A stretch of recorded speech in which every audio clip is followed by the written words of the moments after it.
became immortal. This is the story of the resurrection and the renaming of the lion. The resurrection at the war front.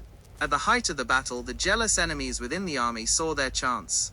As Aya led the charge against the tax mercenaries, a home enemy struck him from behind. When Aya fell to the red earth, the traitors did not help him.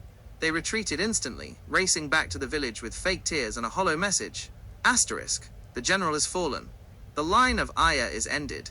They expected Ivie to collapse in grief, giving them the chance to seize her lands and her beauty. But they did not know the depth of Agwehaven. The journey of the Mist Queen. Ivie did not cry. She stood at the threshold of her home and said, "My husband's breath is not for the earth to keep yet." Using her mystical power, she did not walk the physical path.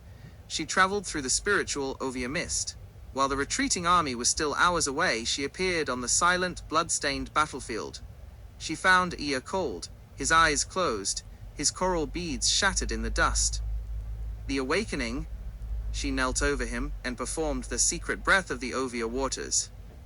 She whispered into his ear the names of the 7 sons and 2 daughters who were yet to be born. She reminded him that his work for the Beanie people was not finished. As the sun touched the horizon, Aya's eyes snapped open. The death was gone. He stood up, stronger than before, his skin glowing with a spiritual light that iron could no longer pierce. The return. General ISOWAMWEN.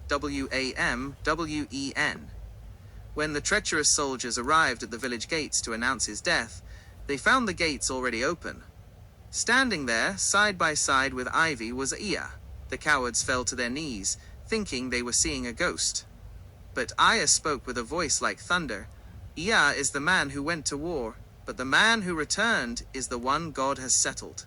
From that day forward, the name Aya was retired to the history books, and a new title was given by the Oba and the people, General Isowamwen, or General Isawa the Great, meaning, "God has settled my home," or "I am settled in my house," the message. It signified that no enemy, no tax collector, and no home traitor could ever displace him or his family again. He was no longer just a warrior. He was a settled power. The updated legacy of Isawa the Great.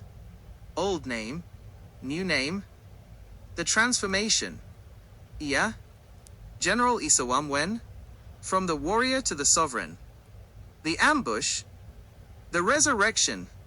The moment death was defeated by Ivie's faith. The result. The settled home.